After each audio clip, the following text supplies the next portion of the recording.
Assalamualaikum warahmatullahi wabarakatuh. Di sini kami dari kelompok 4 keamanan cyber. Jadi kami di sini akan menjelaskan tentang pembuatan server building dari W12 dan juga W15. Oke, boleh lanjut. Kita akan memperkenalkan kelompok kami terlebih dahulu. Saya Mustafa Zikri Pamungkas dengan NIM 211051140. Perkenalkan, nama saya Akan Syahbana dengan NIM 21105111097. Saya Angelika Saterisadi dengan NIM 2210511024. Saya Muhammad Sultan Abrianto dengan NIM 221051164. Dan saya Ernest Yose dengan NIM 2210511168. Kita masuk ke penetration testing lab. Nah, sebelum kita membuat penetration testing lab, ini kita memiliki beberapa requirement awal dengan Oracle VirtualBox yang digunakan untuk virtual machine utama. Lalu ada Oracle VirtualBox Extension Pack, ini digunakan untuk membantu penginstalan virtual machine-nya. Lalu ada Kali Linux sebagai VM pertamanya. Dan juga ada OWASP JuiceSwap, ini adalah sistem web JuiceSwap di dalam Kali Linux. Lalu ada Vagrant untuk melakukan instalasi Metasploitable yang akan kita lanjutkan. Ini ada Metasploitable 2 yang berbentuk Linux. Lalu ada Metasploitable 3 dengan dua jenis, yaitu Linux dan juga Windows. Yang selanjutnya adalah Windows Enterprise, ini untuk membuat klien dari Windows Bob dan juga Alice. Dan yang terakhir ada Windows Server 2019. Oke, selanjutnya. Tentunya kita memiliki tujuan awal, yaitu membangun lingkungan lab virtual untuk praktik pengujian penetrasi yang aman dan juga terisolasi dalam sebuah virtual machine.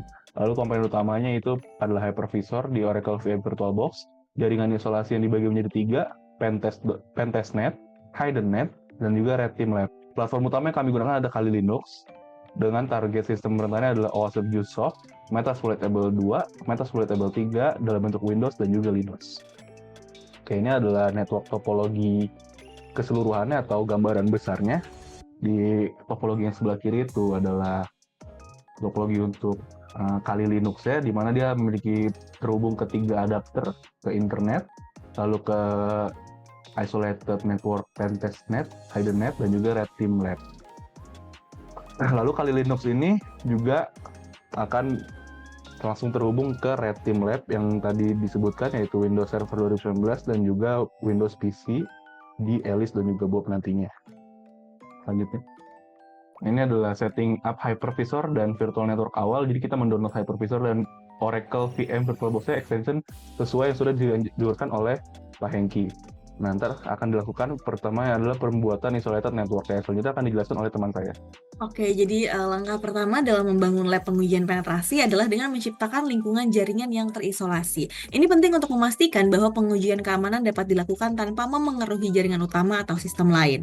Dan dalam lab yang telah dirancang ini, terdapat kurang lebih ada 3 jaringan utama. Yang pertama, Pentestnet yang digunakan untuk pengujian dasar terhadap target seperti Metasploitable yang kedua, dan juga yang kedua yaitu HiddenNet, di mana itu adalah sebuah jaringan tersembunyi untuk mensimulasikan skenario pivoting dan juga lateral.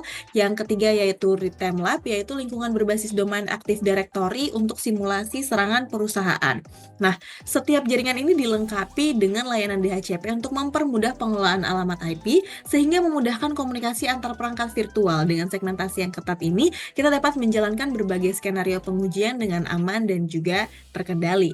Selanjutnya yang harus dilakukan adalah setting up Kali Linux. Jadi setelah jaringan virtualnya siap, langkah berikutnya adalah menyiapkan Kali Linux sebagai platform utama untuk pengujian penetrasi. Kali Linux ini dipilih karena beberapa kelengkapan yang dimilikinya, kurang lebih ada Metasploit, ada Nmap, dan juga Wireshark. Dalam langkah-langkah yang dilakukan di sini, yang pertama yaitu impor Kali Linux ke dalam VirtualBox menggunakan file VM yang sudah ada. Kedua yaitu konfigurasi adapter jaringan, di mana adapter pertama itu terhubung ke jaringan fisik untuk pembaruan dan akses internet. Adapter kedua disambungkan ke Pentestnet untuk pengujian kerentanan dasar. Adapter ketiga disiapkan untuk Real-Time Lab, namun dinonaktifkan hingga nanti diperlukan. Yang ketiga yaitu penonaktifan IPv6, di mana IPv6 seringkali tidak relevan untuk pengujian dan dapat menyebabkan masalah konektivitas. Dan yang keempat yaitu optimasi dengan Pimp My Kali. Script ini menambahkan alat penting dengan memperbarui semua paket untuk memastikan Kali Linux optimal digunakan. Langkah-langkah ini memastikan Kali Linux siap sebagai alat utama dalam lab pengujian kita. Selanjutnya, untuk mendukung komunikasi yang sesuai dalam lingkungan lab ini, konfigurasi jaringan pada Kali Linux disesuaikan dengan lebih jauh, di mana adapter pertama itu terhubung ke jaringan fisik untuk internet, adapter kedua dikostumisasi untuk terhubung ke pentestnet guna berinteraksi dengan target seperti Metasploitable 2, dan adapter yang ketiga di sini terhubung ke Rhythm Lab yang akan digunakan saat pengujian Active Directory. Pengaturan ini memungkinkan penguji untuk mensimulasikan komunikasi yang realistis di berbagai jaringan virtual. Transisi antar jaringan dilakukan dengan aman berkat isolasi yang telah diterapkan.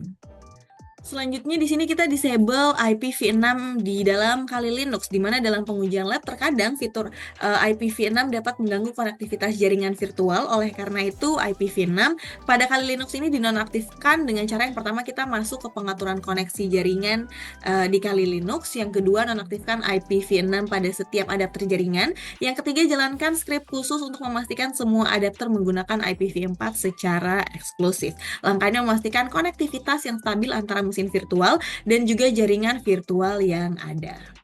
Dan berikutnya kita setting up vulnerable web application. Setelah mesin Kali Linux siap, langkah yang kita lakukan adalah untuk menyiapkan aplikasi web yang rentan untuk pengujian keamanan aplikasi. Aplikasi yang dipilih adalah OWASP G-Shop, sebuah platform dengan berbagai kerentanan untuk pengujian praktis. Jadi yang pertama di sini kita lakukan adalah untuk instalasi Docker, dilakukan dengan perintah yaitu sudo apt update, lalu sudo apt install garisnya docker.io. Habis itu sudo systematical start docker dan sudo systematical enable docker, bisa kita lihat di sebelah sini.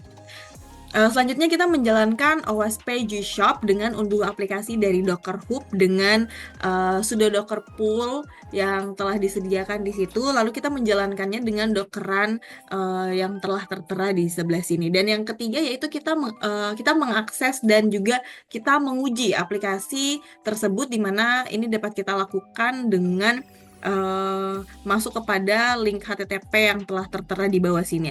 Penguji dapat mengeksplorasi berbagai serangan seperti SQL injection atau juga cross-site scripting untuk memahami kelemahan aplikasi web. Langkah ini membantu kita memahami bagaimana kerentanan aplikasi web dapat dieksploitasi dalam skenario di dunia nyata. Selanjutnya di sini untuk pengujian kerentanan sistem kita menambahkan kurang lebih ada Metasploitable 2 sebagai target rentan dalam jaringan pentestnet. Berdasarkan langkah-langkahnya, yang pertama ada unduh dan juga ekstrak, di mana file diunduh dari SourceForge lalu diekstrak untuk mendapatkan file VMDK. Yang kedua yaitu membuat mesin virtual, di mana kita menggunakan VirtualBox untuk membuat mesin virtual baru dengan tipe Linux. Lalu setelah itu kita gunakan file VMDK tadi sebagai hard disk virtual, barulah kita masuk ke konfigurasi jaringan, di mana adapter pertama terhubung ke pentestnet dan promiscuous mode diatur ke allow all. Setelah itu barulah kita login ke sistem, digunakan username MSF admin dan juga password yang sama. Mesin ini memungkinkan penguji untuk berlatih eksploitasi dasar seperti kelemahan pada layanan SSH atau juga FTP. Lalu di sini berikutnya kita menyiapkan Metasploitable 3 untuk simulasi eksploitasi yang lebih kompleks. Mesin ini memiliki dua versi, di mana ada Windows dan juga ada versi Linux-nya. Nah, yang pertama kita membangun mesin virtual dengan menggunakan Vagrant untuk mengunduh dan mengatur mesin virtual. Yang versi Windows ini terhubung ke pentestnet dan hiddennet untuk simulasi plotting, sedangkan kalau versi Linux biasanya hanya terhubung ke hiddennetnya saja. Yang kedua itu kita mengonfigurasi jaringan. Kalau untuk Windows, adapter satunya terhubung ke pentestnet dan adapter 2-nya terhubung ke hiddennet. Sedangkan kalau untuk Linux, adapter 1 terhubung ke hiddennet. Dan yang terakhir, pengujian lanjutan dengan konfigurasi pengujian lanjutan, di mana dengan konfigurasi ini kita dapat melakukan simulasi pivoting, lateral movement, dan eksploitasi Active Directory pada Rhythm Lab. Mesin ini dirancang untuk memberikan tantangan lebih besar kepada penguji dan meningkatkan pemahaman tentang pengujian penetrasi tingkat lanjut. Oke, selanjutnya untuk konfigurasi network setting. Yang pertama ada select the newly created Metasploitable 2 virtual machine. Lalu klik settingnya, tombol setting. Lalu pada adapter 1 dan menggunakan konfigurasi menyalakan network adapter, attach-nya ke internal network, namanya pentest, dan promises mode-nya di allow all. Lalu menyalakan Metasploitable Virtual Machine-nya, login menggunakan username MSF admin dan passwordnya juga MSF admin. Lalu menggunakan IP address untuk verifikasi virtual machine-nya sudah terhubung pada IP address 172.30.1.0. Lalu menggunakan sudo halt command untuk mematikan Metasploitable 2 virtual machine. Lalu selanjutnya ada building and deploying Metasploitable 3. Sini langkah-langkahnya ada building the Windows Server version dan juga building the Linux Server version ya. Untuk Kali Linux-nya sendiri di sini terhubung sama internet dan juga pentestnet yang nanti bakal terhubung juga dengan hiddennet. Lalu selanjutnya pada building the Windows Server version, langkah-langkahnya itu download Vagrant dari situs officialnya yaitu vagrantapp.com. Lalu pilih versinya yaitu versi 2.3.7 AMD64. Lalu pilih sesuai dengan OS yang digunakan pada komputer sendiri yaitu Windows kan. Lalu setelah mendownload, install package-nya, lalu mulai dengan instalasi progresnya. Lalu setelah selesai instalasi harus di restart komputernya.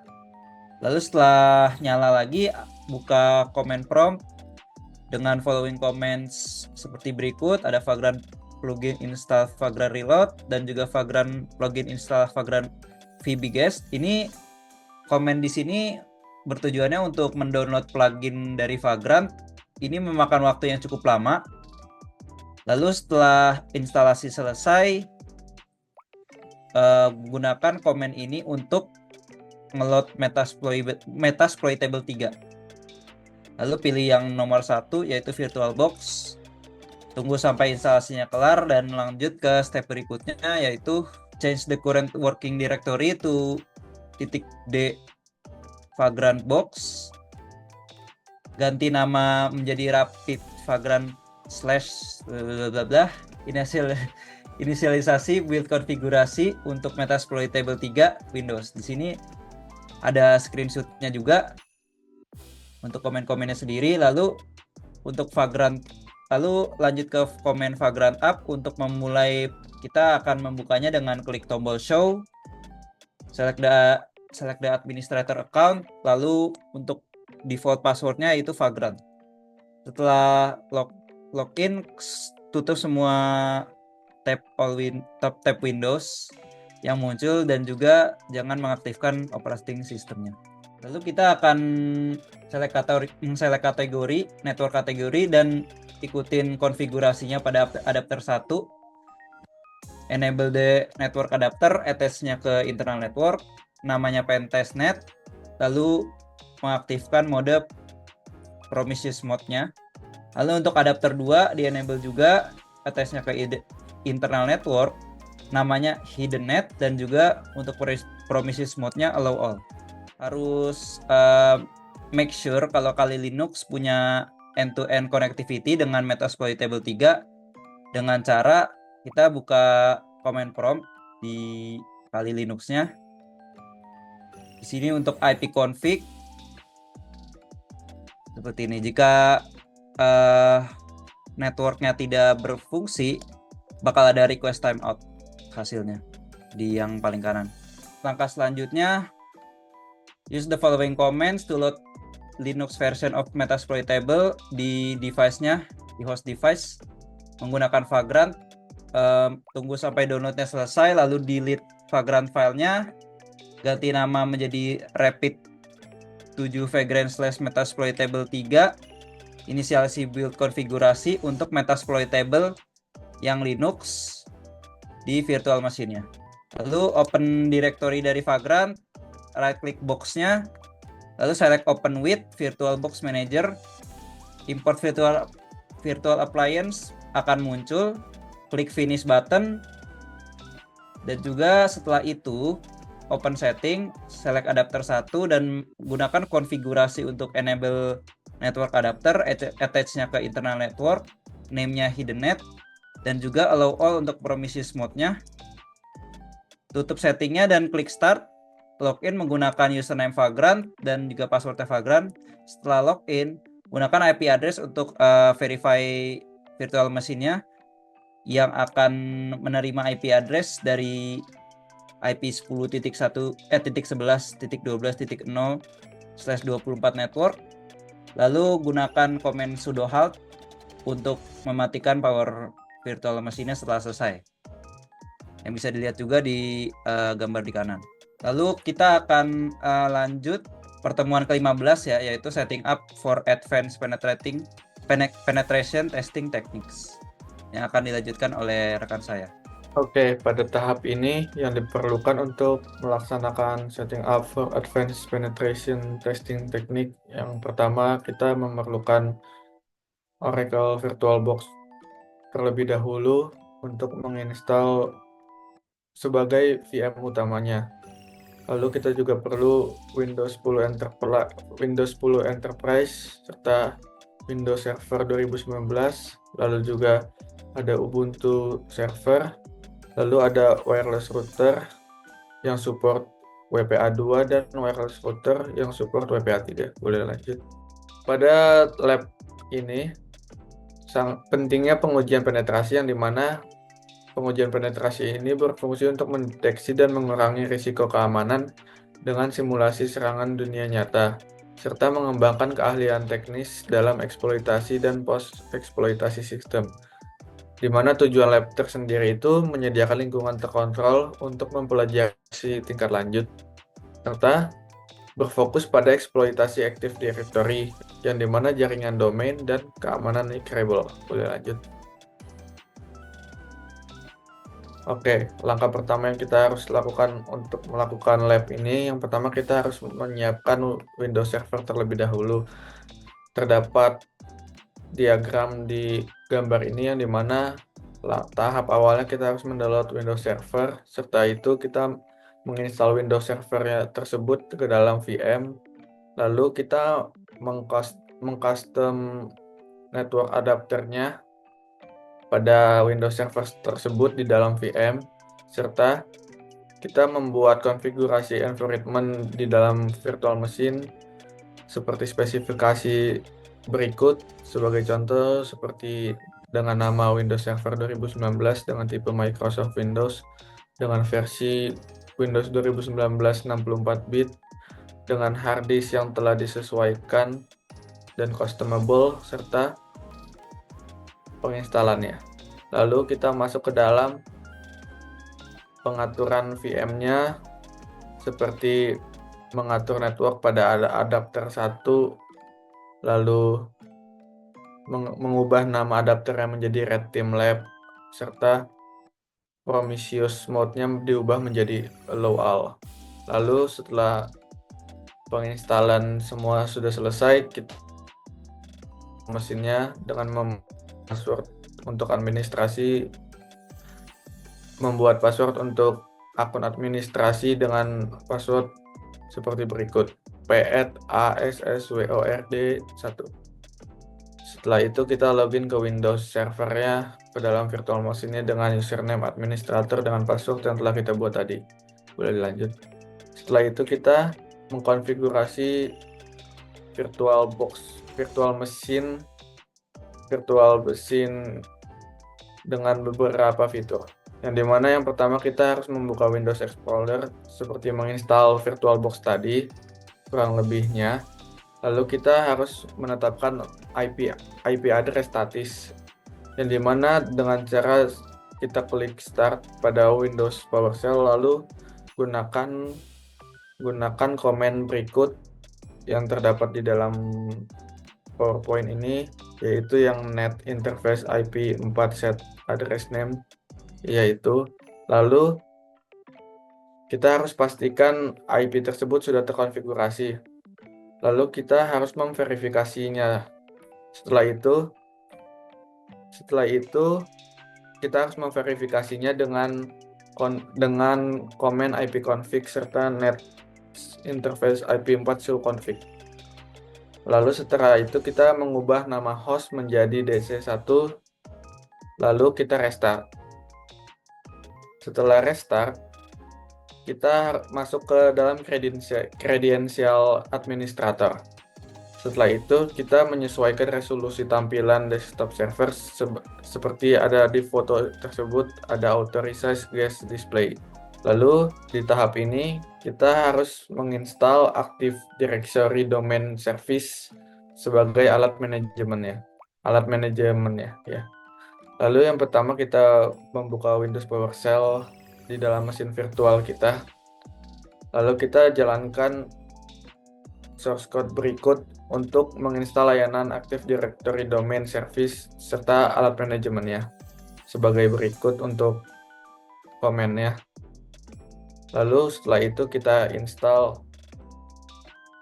Lalu tahap selanjutnya kita mengkonfigurasi forest dan domain aktif pada directory baru dengan komen yang seperti itu. Setelah proses selesai, Windows Server akan terrestart otomatis. Setelah terrestart, kita nyalakan lagi, lalu kita masuk menggunakan kredensial administrator. Setelah itu, kita sudah menjadi administrator dalam domain server tersebut. Boleh dilanjut. Lalu, pada tahap ini, kita akan membuat akun domain untuk administrator pada domain user. Yang pertama, kita buka Windows PowerShell terlebih dahulu pada virtual machine kita. Lalu kita gunakan komen berikut untuk membuat 4 akun pengguna domain, yang dimana seperti itu, dengan ada namanya Gambit, Roach, Wolverine, SQL Admin. Lalu kita mengatur tiap akunnya sebagai memiliki hak tinggi. Seperti pada Wolverine, dia memiliki hak sebagai high privilege atau bisa dibilang super admin atau yang memiliki hak paling tinggi di dalam server tersebut dengan komen seperti berikut. Sama halnya juga terhadap SQL account yang telah kita buat dengan komen yang seperti berikut. Boleh lanjut. Lalu di tahap ini kita akan membuat GPO baru untuk menonaktifkan antivirus dan firewall. Di mana yang pertama kita buka dulu Windows PowerShell-nya pada Windows Server kita di VM, lalu kita jalankan komen berikut untuk menonaktifkan AVGPO dengan source code seperti itu. Ya. Lalu setelah kita jalankan komen tersebut, kita akan menonaktifkan layanan anti-malware, di mana dengan komen seperti berikut. Setelah kita menonaktifkan anti-malware, kita menonaktifkan perlindungan anti-malware yang secara real-time dengan source code seperti itu. Setelah itu, kita menonaktifkan juga Windows Defender antivirusnya dengan source code seperti itu. Setelah itu juga kita mematikan Windows Defender Firewall-nya sebagai berikut. Selanjutnya akan dijelaskan oleh rekan saya.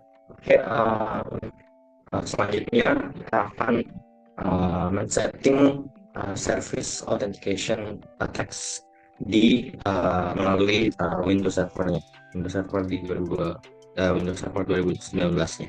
Pertama, di sini kita membuka PowerShell dengan sebagai administrator. Kemudian kita mengexecute command cd dan cd/ dan juga membuat directory baru yaitu file share untuk folder yang bisa di folder sharing. Selanjutnya kita membuka server manager, file and storage service, kemudian share, dan dapat dilihat di sini kalau ada data share di mana path-nya atau address-nya itu corporate file share, directory corporate file share tadi. Selanjutnya, membuat service principal name di domain controller kita dengan membuka Windows PowerShell lagi dan execute command ini melalui Windows servernya dari power off otomatis,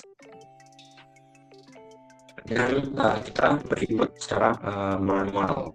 Kemudian kita akan membuat Windows Enterprise, Windows 10 Enterprise. Di sini kita membuat dua buah device atau dua buah virtual machine dari Windows 10, Windows 10 Enterprise.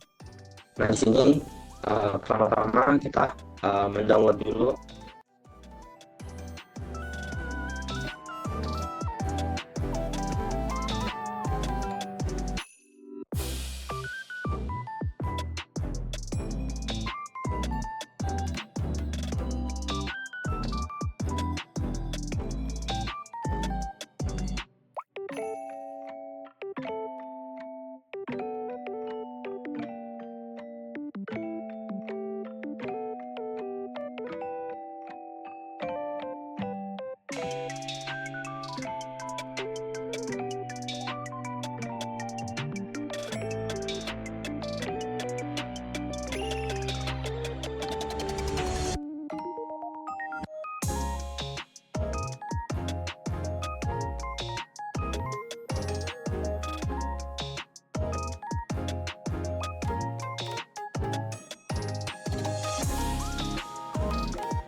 sebelum menutup presentasi kelompok kami.